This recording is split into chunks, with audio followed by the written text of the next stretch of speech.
Dan sesudah menginjil harus memuridkan.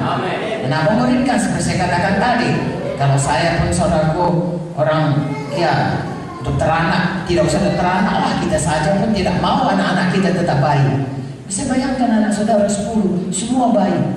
Sebentar ini minta, oh ini ya ganti popok, sebentar lagi minta, sebentar lagi dia saudaraku jatuh. Itu saja kerja kita. Coba bayangkan.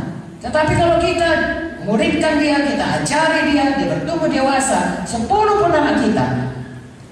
Susana Wesley, ibunya John Wesley, pendiri Metodis, anaknya 16. Tapi bisa diajarinya semua. Yang 2 mengajar adiknya mengajar adiknya lagi, adik. Demikian dibuatnya semua. Sehingga anaknya 2 jadi penginjil dunia, yang lainnya pun semua bisa jadi orang berhasil. Mengapa? Karena diajarinya memuridkan. Satu demi satu anak-anaknya itu. Kalau anak semua saudaraku jadi baik, dan kalau badannya besar jadi preman, susah kita. Gereja pun saudaraku kalau baik semua Pak Pendeta ini susah. Tapi kalau saudara bertumbuh semuanya baik, oh bersama-sama dan menangkan seluruh makhluk ini.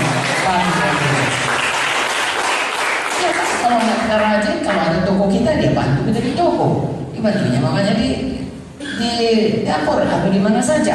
Kalau ada pengusaha kita yang lain bisa ditolongnya. Tetapi kalau tidak, dia tetap menjadi beban.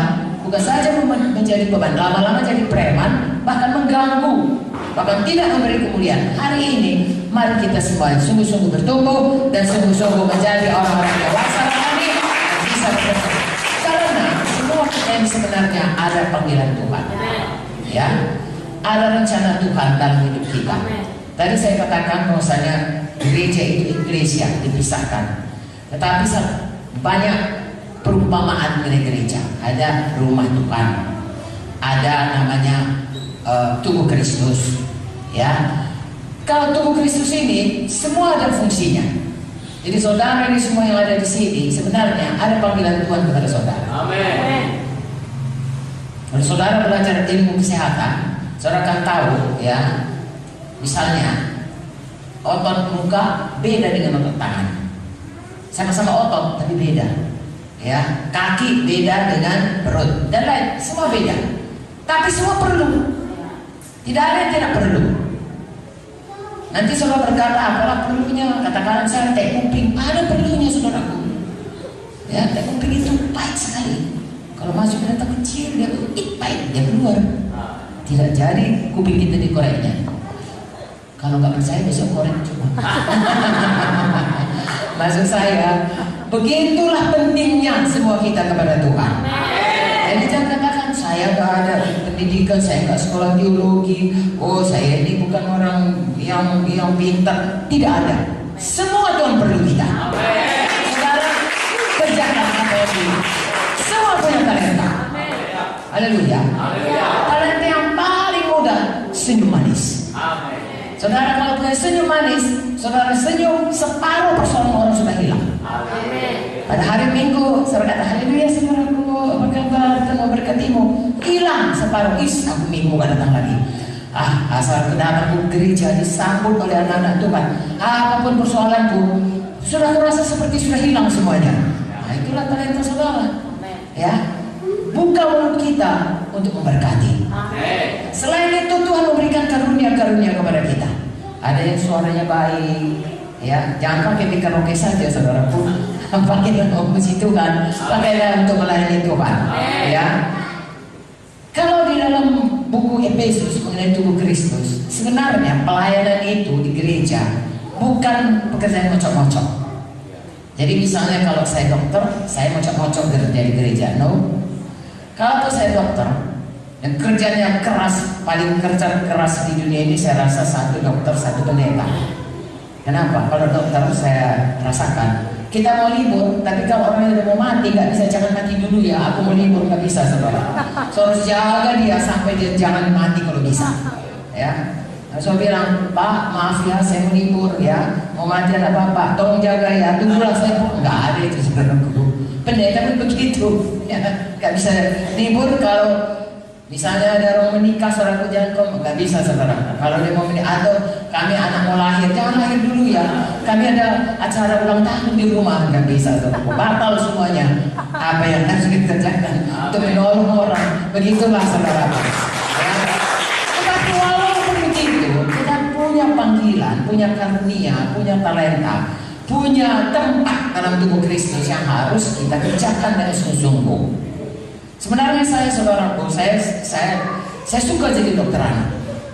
Ya, sangat suka. Dari SD saya udah pengen jadi dokter, saudaraku. Dokter anak, saya pikir dulu dokter anak itu SMA, dokter 3 tahun, dokter anak 3 tahun. Tapi itu banyak tidak, ya. Sampai lama, kemudian sambung lagi saya saudaraku spesialis lagi, spesialis. Lama sekolahnya, saya suka itu. Dan begitu saya selamat, lalu saya melayani Tuhan, sampai pada satu titik saya harus memilih. Kalau saya meneruskan jadi dokter anak, maka saya menelantarkan panggilan saya. Kalau saya masuk kepada panggilan saya penuh, saya harus meninggalkan kerja saya di fakultas. Sebab berarti nanti saya korupsi di sini. Saya kerja tidak. Saya disuruh Tuhan mencari orang yang selalu bersungguh-sungguh hati. Amen. Lalu saya merasakan Tuhan memanggil saudaraku. Kalau dokter anak itu banyak bisa menggantikannya. Saya tawarkan siapa yang mau, saya didik. Seberapa ilmu saya didik. Tapi untuk menjadi hamba Tuhan, saudaraku, tidak banyak orang mau. Ya, dan itu panggilan yang tidak bisa digantikan orang lain lagi. Lalu kemudian saudaraku, saya mau pensiun beberapa tahun lagi. Saya bilang sama Pak Munti, ya, Pak, saya kan tinggal beberapa tahun lagi pensiun, saya siapkan. Lalu Pak Munti berkata, pensiun dari kerajaan sorga jauh lebih baik daripada pensiun negara Republik Indonesia. Saya beriman, percaya, dan saya tinggalkan semua saudara. Orang bilang saya gila, ya, karena di seluruh USU itu di rumah sakit, namanya rumah sakit Tirngadi kalau waktu itu, ya.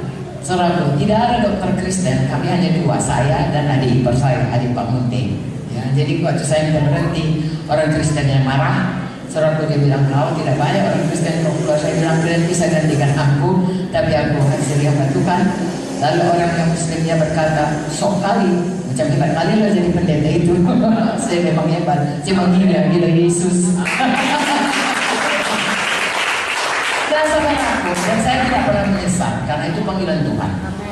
Dan saya bersyukur saudaraku, kalau saya tidak menyambutnya, saya sudah di mana-mana sekarang ini.